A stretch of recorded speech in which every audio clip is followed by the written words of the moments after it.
Hello students. तो इस video में हम क्लास 11th का chapter number 8 cell the basic unit of life शुरू करेंगे। तो सबसे पहले हम इस वर्ड सेल का मीनिंग जानते हैं कि सेल होता क्या है। तो देखो, इसको हम एक एग्जांपल से समझेंगे। जैसे कि हमारे पास एक ये बिल्डिंग है, ये हमारे पास बिल्डिंग बनी हुई है। जैसे आप अपना स्कूल भी ले सकते हो या अपनी क्लासरूम ले सकते हो। तो आप देखोगे कि ये छोटी छोटी ब्रिक्स से मिलके बनी हुई है। एक ब्रिक अलाइन हुई दूसरी ब्रिक के साथ जुड़ी, फिर तीसरी, फिर ऐसे एक लाइन बनी, फिर ऐसे ही पूरा एक वॉल बनी, फिर ऐसे जब पूरी वॉल्स बन गई तो पूरा एक रूम बना। जब छोटे छोटे रूम्स मिले तो क्या बना, एक स्कूल बना। तो ऐसे ही जो सबसे छोटी यूनिट थी, अगर मैं बोलूँ कि स्मॉलेस्ट यूनिट है जो बिल्डिंग की, स्मॉलेस्ट यूनिट ऑफ बिल्डिंग, वो क्या थी? वो थी एक ब्रिक। ब्रिक मतलब जिसको हम क्या बोलते हैं, ईंट। तो ब्रिक थी एक स्मॉलेस्ट यूनिट। वैसे ही हमारी बॉडी, अगर मैं अपनी बॉडी की बात करूं, हमारी बॉडी ये ह्यूमन बॉडी है, ये है ह्यूमन बॉडी। और ह्यूमन बॉडी ये भी, अगर हम इसका एक सेक्शन काट के देखें तो हम देखेंगे कि वो छोटे छोटे सेल्स से मिलके बनी हुई है। छोटे छोटे सेल्स मिले, फिर टिश्यू बना, टिश्यू से ऑर्गन बना, ऑर्गन से ऑर्गन सिस्टम बना। इसको भी अभी हम डिटेल में समझेंगे। पहले हमें ये देखना है कि ये सेल है, तो सेल क्या हो गया? Basic unit of living organism. जैसे स्मॉलेस्ट और बेसिक या स्मॉलेस्ट यूनिट बिल्डिंग की कौन थी? ब्रिक थी। तो बेसिक और स्मॉलेस्ट यूनिट हमारी बॉडी की कौन होगी? सेल होगी। कौन हो गए? सेल हो गए। तो कहने का मतलब ये है कि हमारी पूरी बॉडी सेल से मिलके बनी हुई है, इसलिए हमने उसको बेसिक यूनिट कहा है। इसका मतलब अब समझ आया? ठीक है। अब हम यहाँ पे देखेंगे कि सेल्स, अब हम यहाँ पे देख रहे हैं कि कैसे सेल्स मिलके, ठीक है, हाँ। अब हम देख रहे हैं कि सेल मिलके क्या बनाते हैं? टिश्यू। जैसे ये एक सेल था, इसने मिलके क्या बना लिया? टिश्यू। इसने मिलके क्या बना लिया? टिश्यू। टिश्यू मिलके ऑर्गन बनाता है। जैसे हम देख लेते हैं, इसका नाम हम लिख लेते हैं गैस्ट्रिक सेल। गैस्ट्रिक सेल कौन सा होता है? स्टमक के सेल को हम बोलते हैं। किसको बोलते हैं? स्टमक सेल को। तो ये गैस्ट्रिक सेल था, इसने क्या बनाया? एक टिश्यू बनाया, जिसको हमने क्या बोल दिया कि ये गैस्ट्रिक टिश्यू बन गया। क्या बन गया? गैस्ट्रिक टिश्यू, मतलब स्टमक का टिश्यू। तो यहाँ पे ये मतलब आप सभी को समझ आ रहा है ना कि गैस्ट्रिक वर्ड हम स्टमक के लिए यूज कर रहे हैं। ठीक है, तो गैस्ट्रिक टिश्यू के बाद ऑर्गन बनेगा। कौन सा ऑर्गन बनेगा? स्टमक बनेगा। कौन बनेगा? स्टमक बनेगा। अब स्टमक के साथ और बहुत सारे, अब ऑर्गन के बाद हमने क्या बनाया? Organ system. ऑर्गन सिस्टम, बहुत सारे ऑर्गन मिलके क्या बना रहे हैं? Organ system. ऑर्गन सिस्टम, बहुत सारे ऑर्गन सिस्टम मिलके क्या बना रहे हैं? ऑर्गेनिज्म। क्या बना रहे हैं? ऑर्गेनिज्म। यहाँ तक हुआ क्लियर? अब हम देख रहे हैं कि स्टमक हो गया। अब स्टमक के साथ बहुत सारे ऑर्गन्स, जैसे स्टमक, लिवर, स्टमक हो गया, लीवर हो गया, इंटेस्टाइन हो गया, इंटेस्टाइन, ये बहुत सारे ऑर्गन्स ने मिलकर क्या बना दिया साथ में? Digestive system. तो क्या बन गया? डाइजेस्टिव सिस्टम बन गया। डाइजेस्टिव सिस्टम बना ना? डाइजेस्टिव सिस्टम, ठीक है। तो बहुत सारे सिस्टम्स, अब ये ऑर्गन सिस्टम आपको समझ आ गया। ऑर्गन सिस्टम क्या हो गया हमारा? डाइजेस्टिव सिस्टम, कि बहुत सारे ऑर्गन्स मिले और एक सिस्टम बना दिया। उसके बाद जब बहुत सारे सिस्टम्स इंक्लूड हुए, जैसे बहुत सारे सिस्टम, हमारी बॉडी में कौन कौन से सिस्टम है, जैसे हम लिख लेते हैं कि सर्कुलेटरी सिस्टम। सर्कुलेटरी सिस्टम कौन सा होता है? हमारा ब्लड वाला सिस्टम, सर्कुलेटरी सिस्टम। और ये हो गया डाइजेस्टिव सिस्टम और रेस्पिरेटरी सिस्टम। जब ये बहुत सारे सिस्टम बने तो क्या बना? एक ऑर्गेनिज्म बना। क्या बन गया? एक ऑर्गेनिज्म। बहुत सारे सिस्टम मिलके क्या बनाते हैं? एक ऑर्गेनिज्म। अब हम इसको एक, मतलब इसकी एनालॉजी समझेंगे हम थोड़ा, कि हम इसको एक बिल्डिंग के हेल्प से थोड़ा हम समझ रहे हैं। तो देखो, हमने लिया सबसे पहले कि सेल की बात करें। सेल को हमने किससे कंपेयर किया? सेल एक ब्रिक है। सेल क्या है? एक ब्रिक है। तो यहाँ पे जब बहुत सारे सेल्स बने, यहाँ पे बहुत सारे सेल बने, तो वो क्या बन गई? एक वॉल बन गई। बहुत सारे सेल्स मिलके क्या बन गई? वॉल बन गई, ये हमारी क्या होगी, वॉल। सेल से टिश्यू बन रहे थे तो ये हमारी क्या बन गई, वॉल बन गई। तो जो ये वॉल बनी ये क्या होगी, ब्रिक। तो हम यहाँ पे ये ब्रिक से क्या बन गई, एक वॉल बन गई। तो हम इस हर एक उसको वॉल को क्या ले रहे हैं, एक ब्रिक ले रहे थे जिसको हम सेल ले रहे थे। तो बहुत सारे सेल ने मिलके क्या बना दिया, टिश्यू बना दिया। सेल्स ने मिलके क्या बना दिया, टिश्यू। अब 4 दीवारें जब ऐसे मिली तो एक रूम बन गया। क्या बन गया, एक रूम। तो क्या बन गया, एक रूम बन गया। तो ये रूम हम क्या ले रहे हैं कि एक ऑर्गन है। जब बहुत सारे रूम्स बनेंगे तो एक फ्लोर बनेगा, मतलब एक ग्राउंड फ्लोर, फर्स्ट फ्लोर, तो ये एक फ्लोर बनेगा। तो ये जो फ्लोर है इसको हम क्या बोल रहे हैं कि ऑर्गन सिस्टम बन गया। जब बहुत सारे ऑर्गन सिस्टम मिलेंगे, बहुत सारे फ्लोर्स अलाइन होंगे तो क्या बन जाएगी, बिल्डिंग बन जाएगी। तो ये जो बिल्डिंग होगी वो क्या हो गया, एक ऑर्गेनिज्म हो गया। तो ये हमने थोड़ा सा इंट्रोडक्शन देखा सेल का। तो उसके बाद अब हम चलते हैं हमारे नेक्स्ट टॉपिक पे। फिर आते देखो यहाँ पे इन्होंने ऐसे ही डिफाइन किया है इस फिगर के थ्रू कि जो सेल होता है, बेसिकली सेल का जो लैटिन, ये एक लैटिन वर्ड है सेल, जो कि डिराइव्ड है किससे, सेलुला से। सेलुला होता क्या है, सेलुला का बेसिकली मतलब था एम्प्टी रूम, खाली रूम। इसके पीछे हम देखेंगे कि इसको एम्प्टी रूम क्यों बोला गया। एम्प्टी रूम बोलने का भी एक रीज़न है, क्योंकि आगे जब हम डिस्कवरी पढ़ेंगे, जैसे देखो पहले हम देखते हैं कि रॉबर्ट हुक, सबसे पहले जो सेल था वो किसने ऑब्जर्व किया था, cell was first observe by Robert Hooke, he was the scientist. इन्होंने 1665 में फर्स्ट टाइम सेल देखा था।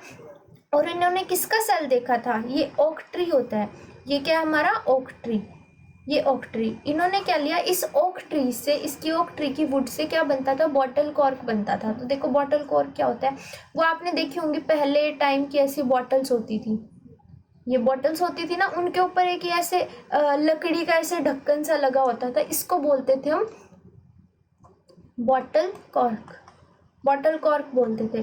तो इन्होंने सबसे पहले ये जो कॉर्क होती है, बॉटल कॉर्क होती है, इसको लिया और अपने माइक्रोस्कोप के नीचे, ये माइक्रोस्कोप है, इन्होंने अपने माइक्रोस्कोप के नीचे उसको ऑब्जर्व किया और जो उनको स्ट्रक्चर मिला वो स्ट्रक्चर कुछ ऐसा था।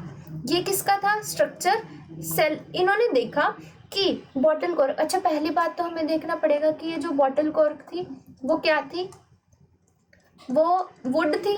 देखो यहाँ दिख रहा है ना, वुड थी, वुड थी, वो वुड थी। तो ये क्या थे, डेड सेल थे। क्या थे, डेड सेल। वुड से जब बना दी बॉटल कॉर्क तो वो डेड सेल हो गए। तो जब ये डेड सेल को ऑब्जर्व करेंगे तो इन्होंने देखा, इन्होंने बस एक ऐसी बाउंड्री देखी, इन्होंने कुछ ऐसा देखा कि एक हनीकॉम लाइक स्ट्रक्चर बन रहा है। हनीकॉम क्या होता है, मधुमक्खी का छत्ता।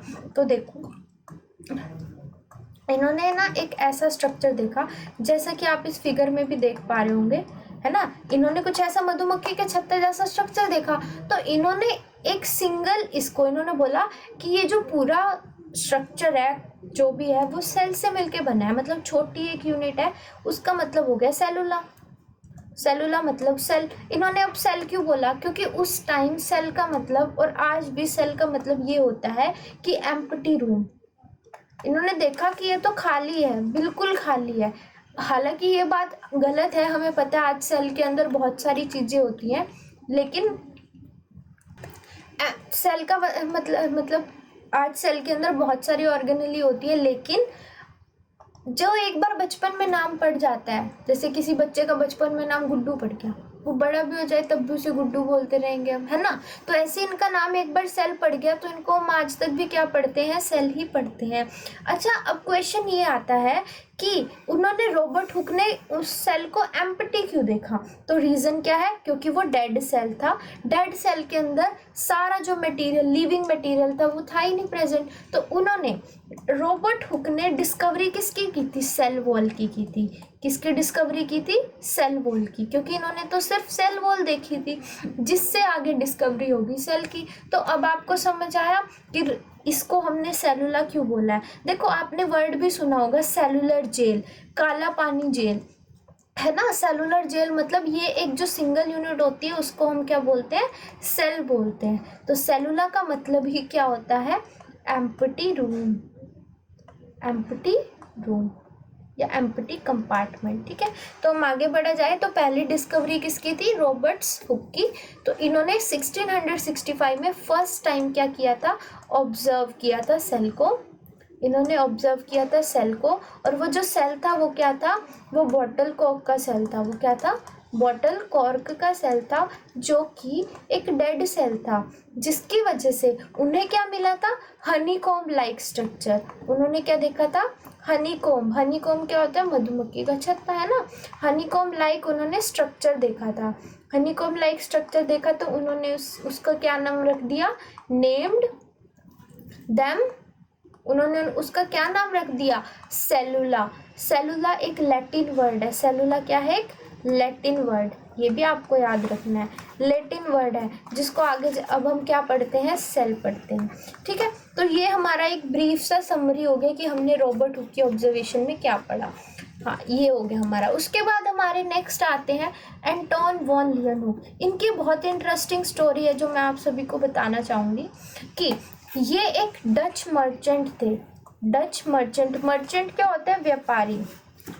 ये डच मर्चेंट थे और ये क्या करते थे, ये ग्लासेस, कांच होता है ना, उसका व्यापार करते थे। एक दिन इनको क्या मिला, इनको एक ऐसा ग्लास मिला जो मैग्नीफाई होके चीज़ों को दिखाता था। तो बस इन्होंने उसको क्या किया, उसका माइक्रोस्कोप बना लिया। उसका माइक्रोस्कोप इन्होंने कैसे बनाया, उसका माइक्रोस्कोप इन्होंने बना के फिर सबसे पहले क्या ऑब्जर्व किए, सबसे पहले इन्होंने लिविंग सेल ऑब्जर्व किए। कौन कौन से किए थे, बैक्टीरिया सेल्स, इन्होंने ह्यूमन आरबीसी,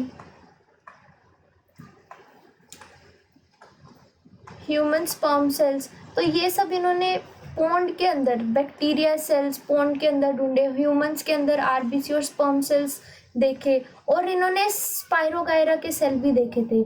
स्पाइरोगायरा क्या होती है, एक एल्गी है, इन्होंने स्पाइरोगायरा के सेल भी देखे थे। तो इन्होंने अपना खुद का माइक्रोस्कोप बनाया उस ग्लास से, और फिर उससे क्या देखे, बहुत सारे सेल्स देखे। ठीक है, तो ये थे हमारे एंटोन वॉन लियनहुक। तो अगर हमारे पास क्वेश्चन, यहाँ पे दो टाइप के क्वेश्चन फ्रेम होते हैं।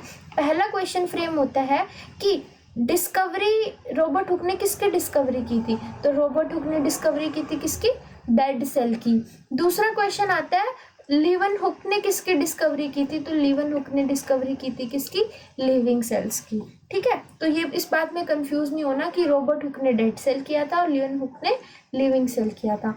आगे की तरफ अगर हम मूव करते हैं तो हम नेक्स्ट टॉपिक पे बढ़ते हैं जो आता है सेल थ्योरी। सेल थ्योरी अपने आप में बहुत इंपॉर्टेंट टॉपिक है। सेल थ्योरी में हमारे पास सबसे पहले आता है कि दो साइंटिस्ट थे। सबसे पहले था हमारा श्लाइडन और दूसरे थे हमारे श्वान। तो ये दो हमारे साइंटिस्ट थे, श्लाइडन थे बॉटनिस्ट और श्वान थे जूलॉजिस्ट। ये तो आपको अच्छे से याद रखना ही है। उसके बाद आता है कि इन दोनों ने अपनी अपनी क्या बातें बोली। तो सबसे पहले अगर हम देखें, श्लाइडन जो बॉटनिस्ट थे, अच्छा बॉटनिस्ट क्या होते हैं हम यहाँ लिख लेते हैं कि बॉटनिस्ट होते हैं जो प्लांट्स के ऊपर स्टडी करते हैं। बॉटनिस्ट होते हैं जो किस पे स्टडी करते हैं, प्लांट्स पे स्टडी करते हैं। और हमारे पास यहाँ पे बॉटनिस्ट किनको दिया हुआ है, यहाँ पे हमें दे रखा है श्लाइडन। और ये जो श्लाइडन थे ये क्या थे, जर्मन बॉटनिस्ट थे। कौन थे, जर्मन के थे ये जर्मन बॉटनिस्ट थे। ठीक है, ये हमारी फर्स्ट बात क्लियर हुई कि बॉटनिस्ट किसको बोलते हैं। दूसरी बात हम देखते हैं कि जूलॉजिस्ट कौन होते हैं। जू, जैसे कि नाम सजेस्ट कर रहे हैं, जू क्या होता है, एनिमल्स का चिड़ियाघर को बोलते हैं, तो वहाँ एनिमल्स मिलते हैं। तो जूलॉजिस्ट कौन होते हैं, जो एनिमल्स के ऊपर स्टडी करते हैं। जो किस पे स्टडी करते हैं, एनिमल्स पे स्टडी करते हैं। तो जूलॉजिस्ट हमारे कौन है, श्वान। और ये जो श्वान है ये कहाँ के हैं, ये ब्रिटिश जूलॉजिस्ट है। ये आपकी एनसीईआरटी में गिवन है इसलिए आपको याद करना है। ये है हमारे ब्रिटिश जूलॉजिस्ट, जर्मन बॉटनिस्ट है और ब्रिटिश जूलॉजिस्ट है। आगे की तरफ पढ़ा जाए तो जो स्लाइडन थे वो बॉटनिस्ट थे और उन्होंने क्या बोला कि all plants are composed of plant cell. इन्होंने हाइपोथेसिस दे दी कि अगर मेरे पास एक प्लांट सेल है, जैसे मैंने ये एक लीफ था मेरे पास, इस लीफ से अगर मैंने एक सेल निकाला, अगर मैंने एक टिश्यू निकाला, तो वो सेल से मिलके बना हुआ है। वो किससे मिलके बना हुआ है? सेल से मिलके बना हुआ है। तो यहाँ पे ये बात थी कि all plants are composed of plant cells, all plants are composed of plant cell, कि प्लांट्स की बॉडी भी छोटे छोटे सेल से मिलके बनी होती है। दूसरा, श्वान सर ने क्या बोला, वो जूलॉजिस्ट थे, ये हमने देख लिया। इन्होंने हमें बोला कि जो प्लांट्स होते हैं, plants as well as animals, इन्होंने दोनों की हाइपोथेसिस दी। इसलिए एक अपने आप में इम्पोर्टेंट क्वेश्चन बन जाता है कि श्वान ने नॉट ओनली एनिमल्स पे स्टडी की, प्लांट्स पे भी स्टडी की। उन्होंने क्या बोला कि प्लांट्स और एनिमल्स दोनों की बॉडी किससे मिलके बनी है? सेल से मिलके बनी है। फिर उन्होंने 2 ऑब्जर्वेशन ऐसी बताई जो आज के टाइम में बहुत इंपॉर्टेंट है। पहली ऑब्जर्वेशन क्या है? उन्होंने बोला कि जो सेल वॉल होती है, उन्होंने बोला जो सेल वॉल होती है वो ओनली प्लांट सेल्स में मिलती है। सेल वॉल किसकी आउटर कवरिंग है? प्लांट सेल्स की। और जो प्लाज्मा मेम्ब्रेन है वो किसकी आउटर कवरिंग है? एनिमल्स की। देखो इसमें कंफ्यूज नहीं होना, हम यहाँ पे लेते हैं ये एक प्लांट सेल है, ये हो गया प्लांट सेल, और ये हो गया हमारा एनिमल सेल। तो ये दोनों सेल ऐसे थे, ये है हमारा सेल और ये है हमारा सेल। ये वाली मेम्ब्रेन कौन सी है? ये हमारी सेल मेम्ब्रेन या प्लाज्मा मेम्ब्रेन, ठीक है, ये होगी। अब जो प्लांट सेल है उसके बाहर सेल मेम्ब्रेन के ऊपर एक एक्स्ट्रा लेयर है। सेल मेम्ब्रेन के ऊपर क्या है? एक एक्स्ट्रा लेयर है, जिसको हम क्या बोल रहे हैं? इसको हम बोल रहे हैं सेल वॉल। क्या बोल रहे हैं? सेल वॉल, ठीक है। तो ये बात इन्होंने बोली कि जो सेल वॉल है वो आउटर कवरिंग है प्लांट सेल की, और एनिमल सेल की आउटर कवरिंग तो है ही कौन? सेल मेम्ब्रेन या प्लाज्मा मेम्ब्रेन। तो प्लांट सेल के पास क्या है? एक एक्स्ट्रा फीचर है, कौन सा? सेल मेम्ब्रेन की प्रेजेंस। तो सेल थ्योरी किसने दी थी? सेल थ्योरी दी थी हमारे स्लाइडन एंड श्वान ने। तो सेल थ्योरी का हमारे पास फर्स्ट पॉइंट आ जाता है कि all organism are composed of cells and their product. तो ये पहली बात थी सेल थ्योरी की, ये क्या थी? फर्स्ट बात थी हमारी सेल थ्योरी की। अब लेकिन इस थ्योरी में एक ड्रॉबैक आ गया। इस थ्योरी का ड्रॉबैक क्या था? ये थ्योरी हमें ये नहीं बता रही थी कि जो सेल्स है उनका जन्म कहाँ से हो रहा है, आ कहाँ से रहे हैं, और अगर कोई सेल मर जा रहा है तो वो कहाँ जा रहा है। तो ये उसका ड्रॉबैक था। तो उसी ड्रॉबैक को दूर करने के लिए हमारे पास आए सेल थ्योरी में जो नेक्स्ट साइंटिस्ट, वो थे रुडोल्फ विर्को। कौन आए? रुडोल्फ विर्को। रुडोल्फ विर्को आए थे हमारे 1855 में। ये एनसीईआरटी में है, आपको याद रखना है। 1855 में आए थे रुडोल्फ विर्को, और इन्होंने क्या बोला था? इन्होंने एक स्टेटमेंट दी थी। इन्होंने स्टेटमेंट दी थी, किस भाषा में दी थी? स्टेटमेंट दी थी लैटिन में। लैटिन में दी थी उन्होंने स्टेटमेंट, जो इन्होंने बोला ओमनिस सेलुला ई सेलुले, जिसका मतलब था new sales arise from pre existing cells. इन्होंने अब हमारी प्रॉब्लम ही दूर कर दी। इन्होंने बोला कि जो पुराने सेल्स हैं, जैसे ये एक पुराना सेल था, ठीक है, अब इसकी क्या होने वाली है? डेथ होने वाली है। तो ये डेथ से पहले ये क्या करेगा? अपना जो सारा मटेरियल है, अपना जो सारा जेनेटिक मटेरियल सेल के अंदर का है, वो क्या करेगा? न्यू सेल को दे देगा। न्यू सेल को मतलब वो डिग्रेड हो जाएगा, और जो अच्छा ज़रूरत का सामान है उससे एक न्यू सेल बन जाएगा। कहने का मतलब है ये सेल डेथ होने से पहले डिवाइड हो जाएगा, और डिवाइड होके इसकी तो डेथ हो गई और ये न्यू सेल्स बन गए। तो सबसे पहले जो सेल डिवीज़न का कॉन्सेप्ट था वो भी किसने दिया था? सेल डिवीज़न का कॉन्सेप्ट भी सबसे पहले रुडोल्फ विर्को ने दिया था। तो यहाँ पे हमें क्या 2 बातें पता चली कि रुडोल्फ विर्को ने क्या कर दिया? हमारी प्रॉब्लम सॉल्व कर दी। इन्होंने बता दिया कि नए सेल कहाँ से आ रहे हैं? प्री एग्जिस्टिंग, मतलब पहले से जो सेल्स प्रेजेंट थे उन्हीं से आ रहे हैं। और कैसे आ रहे हैं? डिवाइड हो जाता है सेल। जैसे आपने भी देखा होगा कि जो हमारे एंसेस्टर्स होते हैं, पूर्वज होते हैं, वो हमें क्या करते हैं? उनके पास जो भी अपना क्या होता है, पैसे होते हैं, ज़मीन होती है, वो क्या करते हैं, डेथ से पहले अपनी आगे वाली जनरेशन को दे के जाते हैं। तो ये भी ऐसे करते हैं, मरने से पहले अपना सामान नेक्स्ट जनरेशन को दे के आते हैं। अब ये जो सेल थ्योरी, पहले कौन थे हमारे पे, श्लाइडन थे, और कौन थे, श्वान थे, और अब एड ऑन कौन हो गए, रुडोल्फ विर्को, और कौन हो गए, ऐड हो गए, रुडोल्फ विर्को। इन्होंने तीनों ने जो मिलके सेल थ्योरी दी, इन तीनों की जो सेल थ्योरी है उसको हम मॉडर्न सेल थ्योरी, मॉडर्न या फिर एडवांस या फिर मॉडिफाइड सेल थ्योरी बोलते हैं। ठीक है, मॉडिफाइड सेल थ्योरी होगी हमारे पास। तो इन तीनों ने मिलके क्या दी, मॉडिफाइड सेल थ्योरी, जिसमें 3 बातें थी। ये डायरेक्ट आपके पेपर में क्वेश्चन आएगा कि सेल थ्योरी लिखो, तो आपको यही बातें लिखनी है। तो सबसे पहले था all organism are composed of cell and their product. ये बात तो हमने किन से ली थी, श्वान एंड श्लाइडन से। दूसरी बात भी हमने श्लाइडन एंड श्वान से ली थी कि सेल क्या है, बेसिक स्ट्रक्चर और फंडामेंटल यूनिट ऑफ लाइफ। फिर थर्ड बात जो हमने ऐड ऑन करी वो किसकी थी, रुडोल्फ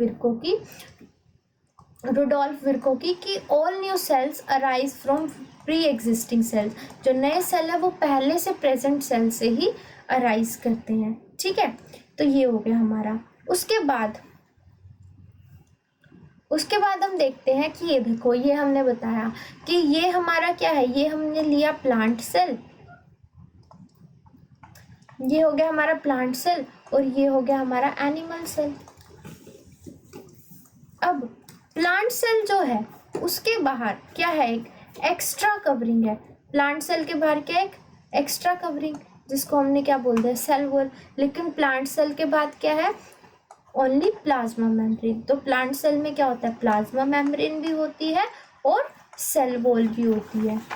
ठीक है, और एनिमल सेल के अंदर ओनली एंड ओनली क्या होती है, प्लाज्मा मेम्ब्रेन। अब यहाँ पे लिखा हुआ है सेल वॉल की कैरेक्टरिस्टिक कि ये स्टिफ और रिजिड होती है। कहने का मतलब ये कठोरपन प्रोवाइड करती है प्लांट्स को। और डीलिमिटिंग मतलब जैसे आप अपनी चीक सेल को मूव करने की कोशिश करो, ऐसे बहुत इजीली मूव हो जाते हैं। आप अपनी स्किन को ऐसे मूव करने की कोशिश करो तो ये क्या हो रही है, फ्लेक्सिबल है, डीलिमिटिंग है ना। तो ऐसे ही हमारी प्लाज्मा मेम्ब्रेन भी क्या होती है, इजीली फ्लेक्सिबली मूव करती है। ठीक है, आगे की तरफ बढ़ते हैं। सेल थ्योरी हमने देख ली, उसके बाद आता है सेल होता क्या है। तो देखो, अगर मुझे किसी एक पर्टिकुलर पार्टिकल को सेल कहना है तो उसके पास ये 3 कैरेक्टरिस्टिक होनी चाहिए। पहला हो गया हमारा जेनेटिक मटेरियल। जेनेटिक मटेरियल क्या होता है, जेनेटिक मटेरियल, जीन मतलब जहाँ से क्या बनता है, पूरा ऑर्गेनिज्म बनता है। जेनेटिक मटेरियल क्या हो सकता है, डीएनए भी हो सकता है और आरएनए भी हो सकता है। लेकिन जो बात नोट करने की है कि किसी भी ऑर्गेनिज्म के अंदर डीएनए और आरएनए दोनों जेनेटिक मटेरियल नहीं हो सकते। या तो डीएनए होगा या आरएनए होगा, but never both in same organism. DNA और आरएनए किसी भी ऑर्गेनिज्म के अंदर साथ में जेनेटिक मटेरियल नहीं हो सकते, कोई एक होना चाहिए। फिर आता है साइटोसोल। साइटोसोल क्या होता है अभी हम देखेंगे, बहुत डिटेल में देखेंगे साइटोसोल को। और फिर आती है हमारी प्लाज्मा मेम्ब्रेन, जो कि क्या है, हमारी आउटर कवरिंग है। क्या है, आउटर कवरिंग। अब ये साइटोसोल का मतलब मैं आपको बहुत अच्छे से डिटेल में बताती हूँ, तो आगे चलते हैं हम। तो सबसे पहले हम ये देख लेते हैं कि इसको हमने एक बाउल ऑफ स्वीट से हमने इसको क्या करा है, कंपेयर किया है कि ये एक बाउल है जिसके अंदर स्वीट्स रखे हुए हैं, और ये जो जिसको हम क्या बोलते हैं, स्वीट जो इसका लिक्विड है जिसको चाशनी बोलते हैं, उसको हमने कंपेयर किया किससे, साइटोप्लाज्म से। और जो उसके अंदर ये जो स्वीट है उसको हमने ऑर्गेनेली से डिस्क्राइब किया है, कंपेयर किया है। ठीक है, तो आगे चलते हैं हम। सबसे पहले हम समझते हैं साइटोसोल क्या होता है। तो देखो, हमने सबसे पहले एक प्लांट सेल ले लिया, ये हमारे पास एक प्लांट सेल था। अगर मैं इस प्लांट सेल में से सेल वॉल को हटा दूं तो हम यहाँ लिखते जाएंगे कि हमने प्लांट सेल में से क्या माइनस कर दिया, सेल वॉल। प्लांट से सेल वॉल माइनस कर दिया तो हम इसको क्या बोलेंगे, हम इसको बोलेंगे प्रोटोप्लाज्म। तो क्या बच गया, देखो क्या बचा, बस यही तो हटी है, प्लाज्मा मेम्ब्रेन है, साइटोप्लाज्म है, सेल ऑर्गेनेलीज है, ये न्यूक्लियस है। ये क्या है हमारा न्यूक्लियस, ये हो गया न्यूक्लियस। तो ये जो बचा प्लांट सेल में से सेल वॉल को हटाने के बाद जो स्ट्रक्चर बचा उसको हम प्रोटोप्लास्ट बोलते हैं। ये बहुत इंपॉर्टेंट है, को लिखना है। Plant cell minus cell wall तो प्रोटोप्लास्ट। दूसरी बात क्या है, अगर मैं इस प्रोटोप्लास्ट में से प्लाज्मा मेम्ब्रेन ही हटा दूं, मैंने क्या हटा दिया, प्लाज्मा मेम्ब्रेन, तो अब मेरे पास क्या रह गया, ये साइटोप्लाज्म रह गया, न्यूक्लियस रह गया और ऑर्गेनेली रहेगी, तो इसको मैं बोलूंगी प्रोटोप्लाज्म। फिर उसमें से मैंने हटा दिया क्या, न्यूक्लियस, तो क्या बन गया, साइटोप्लाज्म। तो देखो इसको हम ऐसे समझते हैं, इसको हम समझते हैं कुछ ऐसे। देखो हमने क्या लिया, हमने लिया है सबसे पहले ये हमारा एक सेल है, ठीक है, ये हमारा न्यूक्लियस हो गया और ये होगी हमारी सेल ऑर्गेनेली। तो ये प्लाज्मा मेम्ब्रेन होगी, ये होगी प्लाज्मा मेम्ब्रेन, और ये हो गया हमारा साइटोप्लाज्म, साइटोप्लाज्म, और ये हो गया हमारा न्यूक्लियस, ठीक है। तो अगर मैं बोलना चाहूँ कि ये जो स्ट्रक्चर है, ये जो सेल के अंदर ना ये पूरा स्ट्रक्चर है जिसमें न्यूक्लियस प्लस साइटोप्लाज्म है, न्यूक्लियस प्लस साइटोप्लाज्म मतलब सेल के अंदर न्यूक्लियस और साइटोप्लाज्म मिला के क्या बनाते हैं, प्रोटोप्लाज्म बनाते हैं। क्या बनाते हैं, प्रोटोप्लाज्म बनाते हैं। प्रोटोप्लाज्म अब समझ आया क्या होता है, nucleus plus cytoplasm is called protoplasm. अगर अब मैंने इस प्रोटोप्लाज्म के अंदर, प्रोटोप्लाज्म के साथ मैं सेल वॉल भी ले रही हूँ, protoplasm plus cell membrane, protoplasm और सेल मेम्ब्रेन मिलके क्या बनाएंगे, प्रोटोप्लास्ट। क्या बनाएंगे, प्रोटोप्लास्ट। तो यहाँ पे ये दो टर्म्स आपको बहुत अच्छे से क्लियर हुई कि क्या होता है प्रोटोप्लाज्म और क्या होती है हमारी प्रोटोप्लास्ट। यहाँ प्रोटोप्लास्ट, ये प्रोटोप्लास्ट है, ठीक है, ये प्रोटोप्लास्ट है, ये प्रोटोप्लाज्म है। और अगर मैं इस प्रोटोप्लाज्म में से, अगर मैं इस प्रोटोप्लाज्म, अब ये हो गया हमारा, अब मैं प्रोटोप्लाज्म की बात कर रही हूँ। प्रोटोप्लाज्म में क्या था, न्यूक्लियस था और साइटोप्लाज्म था, है ना। तो अगर मैं ओनली साइटोप्लाज्म की बात करूँ, साइटोप्लाज्म में से अगर मैं ऑर्गेनेलीज भी हटा दूँ, मैंने क्या हटा दी, ऑर्गेनेली हटा दी, ठीक है। न्यूक्लियस तो अलग ही था, न्यूक्लियस और साइटोप्लाज्म प्रोटोप्लाज्म बना रहे थे। तो ये वाला जो लिक्विड था साइटोप्लाज्म, इससे अगर मैंने ऑर्गेनेली भी हटा दी तो क्या बनेगा, साइटोसोल। तो अब आया समझ साइटोसोल होता क्या है। अब हम इसी डायग्राम से देखते हैं। इस डायग्राम में भी क्या था, इस डायग्राम में भी हमारे पास यही था कि मैंने लिया एक प्लांट सेल जिसमें से सेल वॉल हटा दी तो क्या बचा, प्रोटोप्लास्ट। तो अब मैं यहाँ पे अगर आपसे पूछना चाहूँ, मैंने अभी पीछे बताया है कि प्रोटोप्लास्ट होता क्या क्या है। प्रोटोप्लास्ट में हमारा आता है प्रोटोप्लाज्म, प्रोटोप्लाज्म प्लस न्यूक्लियस। तो आपको वो दिख रहा है, प्रोटोप्लाज्म क्या था, प्रोटोप्लाज्म था हमारा न्यूक्लियस प्लस साइटोप्लाज्म, है ना, न्यूक्लियस प्लस साइटोप्लाज्म। तो आपको ये दिख रहा है, यहाँ पे ये प्रोटोप्लाज्म हो गया सारा, ये सारा क्या है, प्रोटोप्लाज्म, और ये बाहर क्या होगी, प्लाज्मा मेम्ब्रेन। तो प्रोटोप्लास्ट क्या हो गया, protoplasm plus nucleus, sorry protoplasm plus cell, यहाँ पे प्लाज्मा मेम्ब्रेन आएगा, sorry, protoplasm plus plasma membrane, ठीक है। तो ये प्रोटोप्लाज्म क्या हो गया, जिसमें न्यूक्लियस भी है, साइटोप्लाज्म भी है। अगर मैंने इससे हटा दी क्या, प्लाज्मा मेम्ब्रेन मैंने हटा दी, तो मेरे पास सिर्फ ये बच जाएगा, वही हमें दिख रहा है कि न्यूक्लियस है और साइटोप्लाज्म है। अगर प्रोटोप्लाज्म में से मैंने न्यूक्लियस ही हटा दिया तो साइटोप्लाज्म बच गया, साइटोप्लाज्म से सारी ऑर्गेनेलीज हटा दी तो क्या बच गया, साइटोसोल बच गया। आगे की तरफ मूव करा जाए तो इसमें हमारे पास दो बातें पूछी जाती है कि सबसे पहले अगर हम सेल वॉल रिमूव करते हैं तो क्या बचता है, प्रोटोप्लास्ट। फिर प्रोटोप्लास्ट के बाद, प्रोटोप्लास्ट में क्या क्या था, प्रोटोप्लास्ट में हमारे पास था प्लाज्मा मेम्ब्रेन प्लस प्रोटोप्लाज्म। अब ये जो प्रोटोप्लाज्म था इसमें क्या क्या था, न्यूक्लियस प्लस साइटोप्लाज्म, है ना। तो ये बात थी। लास्ट में हमारे पास क्या था, जो लास्ट में हमारा बचता है वो बचता है साइटोसोल। साइटोसोल में अगर मैं ऐड कर दूं ऑर्गेनेलीज तो वो बन जाएगा साइटोप्लाज्म। फिर ये हो गया। तो आप ऊपर से या नीचे से किसी भी याद कर सकते हो। अगर नहीं समझ आया तो एक बार आप पीछे जाके वीडियो में इसको दोबारा देखें। उसके बाद आता है हम थोड़ा मेम्ब्रेन के ऊपर डिस्कस करते हैं। प्लाज्मा मेम्ब्रेन वो चार टाइप से हो सकती है, वर्क कर सकती है। एक होता है वर्ड इम्परमिएबल। इस वर्ड का मतलब अब आपको समझना है कि इम्परमिएबल क्या होता है। इम्परमिएबल मतलब किसी को परमिट करना।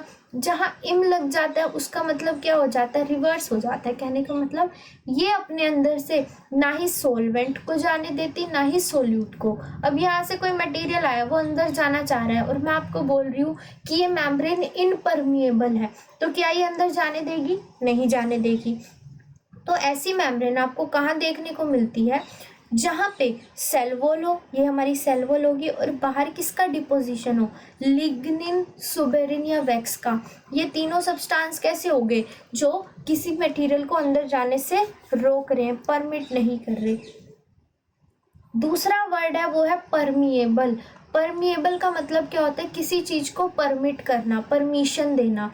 तो अगर यहाँ से सॉल्वेंट, सॉल्वेंट क्या होता है, लिक्विड, लिक्विड को हम सॉल्वेंट बोलते हैं। सोल्यूट क्या होता है, सॉलिड कोई चीज।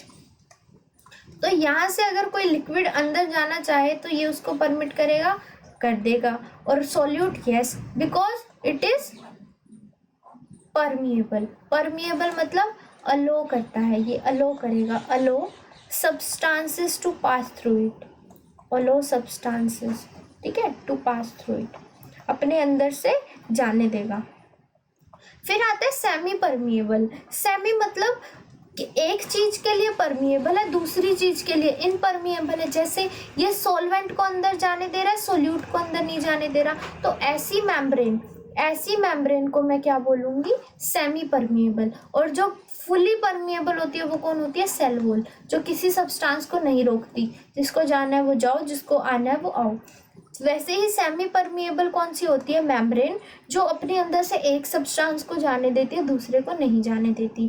फिर आता है सेलेक्टिवली परमिएबल। जैसे कि इसका नाम बता रहा है, ये पहले ऑब्जेक्ट को सिलेक्ट करेगी फिर परमिट करेगी। कहने का मतलब है वो देखेगी कि अंदर ज़रूरत है उसकी या नहीं, क्या ये अच्छा है हमारी बॉडी के लिए, हार्मफुल है, ये वो। तो ये कुछ मटेरियल्स को जाने देती है, कुछ को नहीं, on the basis of selection. ये सिलेक्शन करती है। उसके बाद हमने अभी देखा कि सेल के अंदर 3 चीज़ें होनी बहुत ज़रूरी है। कौन कौन सी? एक तो हमारा जेनेटिक मटेरियल, दूसरा क्या था हमारा प्लाज्मा मेम्ब्रेन, और तीसरा था हमारा साइटोसोल। तो ये चीज़ें मिलके क्या बनाती है, ऑर्गेनिज्म बनाती है। अब सेल बनाती हैं। अब हमने सेल को 2 कैटेगरीज में डिवाइड कर दिया। हमने सेल को यहाँ पे जो डिवीज़न किया है 2 टाइप में, वो किसके बेसिस पे किया है? तो हम यहाँ लिखेंगे बेसिस क्या था, बेसिस था हमारा न्यूक्लियस। हमने न्यूक्लियस के बेसिस पे डिवाइड कर दिया, जिसके पास प्रिमिटिव मतलब पुराना या फिर फॉल्स, नकली न्यूक्लियस है। कहने का मतलब यहाँ पे नकली ये है कि यहाँ पे जो न्यूक्लियर मेम्ब्रेन होगी, न्यूक्लियर मेम्ब्रेन क्या होगी, एब्सेंट होगी। न्यूक्लियर मेम्ब्रेन क्या होगी, एब्सेंट होगी। और जो यूकैरियोटिक होता है उनके पास ट्रू न्यूक्लियस होता है। कहने का मतलब वहाँ पे न्यूक्लियर मेम्ब्रेन क्या होगी, प्रेजेंट होगी। ठीक है, तो यहाँ पे आपको देखने को मिल रहा है कि ये न्यूक्लियस का स्ट्रक्चर है। यहाँ पे डीएनए पड़ा है, मतलब जेनेटिक मटेरियल पड़ा है, और वो एक मेम्ब्रेन से सराउंडेड है। इस मेम्ब्रेन को हमने क्या बोला, न्यूक्लियर मेम्ब्रेन। और न्यूक्लियर मेम्ब्रेन और जेनेटिक मटेरियल मिलके क्या बना रहे हैं, न्यूक्लियस। तो जेनेटिक मटेरियल और उसके बाहर एक मेम्ब्रेन, जिसको न्यूक्लियर मेम्ब्रेन बोला है, वो क्या बना रही है, न्यूक्लियस। और ये 2 मेम्ब्रेन होती है, ये वाली इनर मेम्ब्रेन होगी और ये आउटर मेम्ब्रेन होगी। ठीक है, ये हम आगे डिटेल में न्यूक्लियस में पढ़ेंगे। तो उसके बाद आता है ये जो प्रोकैरियोट वाला होता है। अब ये जो प्रोकैरियोट है, ये हमारा प्रोकैरियोट का न्यूक्लियस की बात की है। प्रोकैरियोट्स कौन से थे, जिसके पास न्यूक्लियर मेम्ब्रेन नहीं थी। तो प्रोकैरियोट का जो जेनेटिक मटेरियल है, उसके पास क्या, मतलब प्रोकैरियोट है, उसके पास क्या नहीं है, न्यूक्लियर मेम्ब्रेन नहीं है। तो हमने इसमें से न्यूक्लियर मेम्ब्रेन हटा दी, एक न्यूक्लियस में से न्यूक्लियर मेम्ब्रेन हटा दी, तो हमारे पास बस जेनेटिक मटेरियल मिलेगा हमें। तो जेनेटिक मटेरियल ऐसे ही पड़ा है सेल के अंदर। ये एक सेल है और यहाँ साइड में ऐसे जेनेटिक मटेरियल ऐसे ही ओपन पड़ा है। इसको किसी न्यूक्लियर मेम्ब्रेन में सराउंड नहीं कर रखा, तो इसका नाम हम क्या बोलेंगे, इसको हम बोलेंगे न्यूक्लियोइड। क्या बोलेंगे, न्यूक्लियोइड। अगर ये बकायदा एक न्यूक्लियर मेम्ब्रेन से जेनेटिक मटेरियल ऐसे कवर होता है तो हम उसको क्या बोलते हैं, न्यूक्लियस। जो हमने भी पीछे देख लिया, ये न्यूक्लियस बोलते हैं, लेकिन यहाँ पे कवर नहीं है तो इसका नाम क्या हो जाएगा, न्यूक्लियोइड। ठीक है, ये हम बाद में आगे पढ़ेंगे। उसके बाद यहाँ पे देखो ये दिया हुआ है कि जो हमारे यूकैरियोटिक सेल होते हैं, ये हमारे यूकैरियोटिक सेल कौन से थे, जिनके पास क्या थी, न्यूक्लियर मेम्ब्रेन प्रेजेंट थी। न्यूक्लियर मेम्ब्रेन क्या थी, प्रेजेंट थी। यहाँ पे जो जेनेटिक मटेरियल होता है, यहाँ पे जो जेनेटिक मटेरियल होता है वो कैसा दिख रहा है आपको, ये डीएनए है, वो कैसा दिख रहा है, लीनियर। यहाँ पे जो जेनेटिक मटेरियल होता है वो लीनियर होता है और कैसा होता है, डबल स्ट्रैंडेड। डबल स्ट्रैंडेड मतलब एक स्ट्रैंड ये है और दूसरा स्ट्रैंड ये है, तो ये लीनियर है और डबल स्ट्रैंडेड है। जबकि अगर हम प्रोकैरियोटिक की बात करें तो यहाँ पे क्या थी, न्यूक्लियर मेम्ब्रेन एब्सेंट थी और यहाँ वाले न्यूक्लियस को हम क्या बोल रहे थे, न्यूक्लियोइड।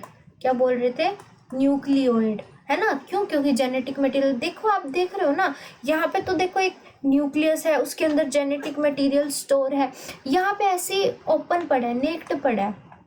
ठीक है, और यहाँ का जो जेनेटिक मटेरियल वो कैसा दिख रहा है, यहाँ पे जो जेनेटिक मटेरियल आपको कैसा दिख रहा है, सर्कुलर, है ना।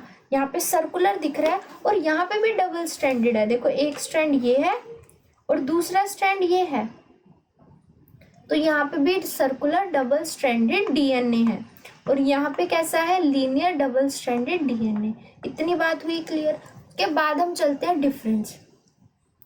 जो हमारा डिफरेंस आता है वो है न्यूक्लियोइड। यहाँ पे क्या होगा, न्यूक्लियोइड। न्यूक्लियोइड हमने बताया था कि genetic material without nuclear membrane is called nucleoid. Without nuclear membrane, nuclear membrane के बिना जो जेनेटिक मटेरियल पड़ा होता है उसको न्यूक्लियोइड बोलते हैं। अभी हम पीछे देख के आए कि इसका जेनेटिक मटेरियल कैसा होता है, सर्कुलर डबल स्ट्रैंडेड डीएनए। अब इसके बाद यहाँ पे ये बातें मैं यहाँ लिख देती हूँ, आपको शायद दिख नहीं रही होगी मेरी फोटो की वजह से। यहाँ पे है कि हिस्टोन प्रोटीन, जिसको आप आगे पढ़ोगे, जो डीएनए की पैकिंग कराने में हेल्प होती हैं। तो वो जो हिस्टोन प्रोटीन है वो क्या होते हैं, एब्सेंट होते हैं। क्या होते हैं, एब्सेंट। यहाँ पे मेम्ब्रेन बाउंड, कहने का मतलब है ऑर्गेनलीज ही नहीं प्रेजेंट होती। ऑर्गेनली होती क्या है, जैसे हमारी बॉडी के अंदर छोटे छोटे ऑर्गन है तो सेल के भी ऑर्गन है, तो यहाँ पे जो मेम्ब्रेन वाली ऑर्गेनली है, मेम्ब्रेन बाउंड ऑर्गेनली है, वो एब्सेंट होती हैं। मेम्ब्रेन बाउंड ऑर्गेनली क्या होती है, एब्सेंट होती हैं। यहाँ पे बस राइबोसोम प्रेजेंट होता है। क्या प्रेजेंट होता है, राइबोसोम प्रेजेंट होता है। और वो जो राइबोसोम होता है वो कौन सा होता है, 70S। अभी आपको बस ये याद रखना है 70S क्या होता है, हम इसको डिटेल में नेक्स्ट उसमें लेक्चर में पढ़ेंगे। राइबोसोम क्यों प्रेजेंट होता है, ये भी तो एक ऑर्गेनली है। ये इसलिए प्रेजेंट होता है क्योंकि ये मेम्ब्रेन लेस होता है। क्या होता है, मेम्ब्रेन लेस। ये मेम्ब्रेन लेस ऑर्गेनल है। डायरेक्ट क्वेश्चन आएगा, आपको पूछेंगे इनमें से कौन सा मेम्ब्रेन लेस है, 2-3 नाम दे देंगे, आपको ढूंढना कि राइबोसोम कहाँ है, क्योंकि राइबोसोम मेम्ब्रेन लेस है। जब भी तो प्रोकैरियोट में भी मिल रहा है और यूकैरियोट में भी मिल रहा है। यूकैरियोट में क्या होता है, न्यूक्लियस प्रेजेंट होता है। यहाँ पे क्या होगा, लीनियर डबल स्ट्रैंडेड डीएनए। यहाँ पे क्या होगा, लीनियर डबल स्ट्रैंडेड डीएनए होगा। यहाँ पे हिस्टोन प्रोटीन भी प्रेजेंट होंगे, क्यों, डीएनए की पैकिंग कराने के लिए। यहाँ पे मेम्ब्रेन बाउंड ऑर्गेनलीज भी क्या होंगी, प्रेजेंट होंगी। और यहाँ पे जो राइबोसोम होगा वो कौन सा होगा, 80S। वहाँ पे क्या था, 70S। तो राइबोसोम कॉमन है दोनों में, एक ही ऐसी ऑर्गेनली है जो मिलती है, वो है राइबोसोम। उसके बाद देखो यहाँ पे दिया हुआ है कि अब हम ये S जो हमने पढ़ा 70S 80S, ये होता क्या है, इसको हम बोलते हैं स्वीडबर्ग्स यूनिट या सेडिमेंटेशन कोफिशिएंट। कहने का मतलब जैसे आप किसी इस झूले पे बैठे हो और आप इससे नीचे गिर गए, आप जितनी स्पीड से नीचे गिरे वो आपका क्या था, सेडिमेंटेशन कोफिशिएंट था। वो आपका क्या था, सेडिमेंटेशन कोफिशिएंट। तो मैंने क्या बोला, मैंने क्या किया, मैंने 70S राइबोसोम को भी ऐसे एक टेस्ट ट्यूब ली और एक इसको, एक वो होता है सेंट्रीफ्यूगेशन, जैसे आप लस्सी बनाते हो तो ऐसे वो गोल गोल घूमती है ना, तो हमने ऐसे टेस्ट ट्यूब को सेंट्रीफ्यूगेशन मशीन में रखा और वो बहुत फास्ट घूम रही है। तो जिस स्पीड से ये 70S राइबोसोम नीचे गिरा, वही हमने, ये वही क्या हो गई उसकी सेडिमेंटेशन स्पीड। तो प्रोकैरियोट की 70s और यूकैरियोट्स की कितनी होती है 80s। ये आपको याद रखनी है कि जो राइबोसोम होता है प्रोकैरियोट्स में वो 70s होता है, यूकैरियोट्स में 80s होता है। ये डायरेक्ट क्वेश्चन आता है प्रोकैरियोट्स का और यूकैरियोट्स का, ठीक है, जिसको हम आगे राइबोसोम ऑर्गेनेली में भी डिटेल में पढ़ेंगे। तो आज के लिए हमने अपना जो टारगेट था वो कंप्लीट किया। इस वीडियो के अंदर हमने क्या क्या देखा, सबसे पहले हमने इंट्रोडक्शन देखा सेल का, उसके बाद सेल पे जाने के बाद हमने कैसे देखा कि सेल से टिश्यू, ऑर्गन सिस्टम, ऑर्गेनिज्म बन रहे हैं। उसके बाद हमने देखी सेल थ्योरी। सेल थ्योरी में हमने देखा कि श्लाइडन, श्वान और रुडोल्फ विर्को ने सेल थ्योरी दी थी, ठीक है। उसके बाद सेल थ्योरी के बाद हमने क्या पढ़ा, हमने ये पढ़ा कि सेल होता क्या है और उसमें किस किस से मिलके बना होता है, जेनेटिक मटेरियल, प्लाज्मा मेम्ब्रेन और साइटोसोल। उसके बाद हमने थोड़ा सा इंट्रोडक्शन देखा, किसका इंट्रोडक्शन देखा, प्रोकैरियोट्स का और यूकैरियोट्स का, जो हम आगे वाले लेक्चर्स में डिटेल में पढ़ेंगे। तो आज के लिए थैंक यू। इस वीडियो यहीं पे एंड होती है। अब आप नेक्स्ट वीडियो में आगे डिटेल में पढ़ेंगे प्रोकैरियोटिक सेल और यूकैरियोटिक। Thank you.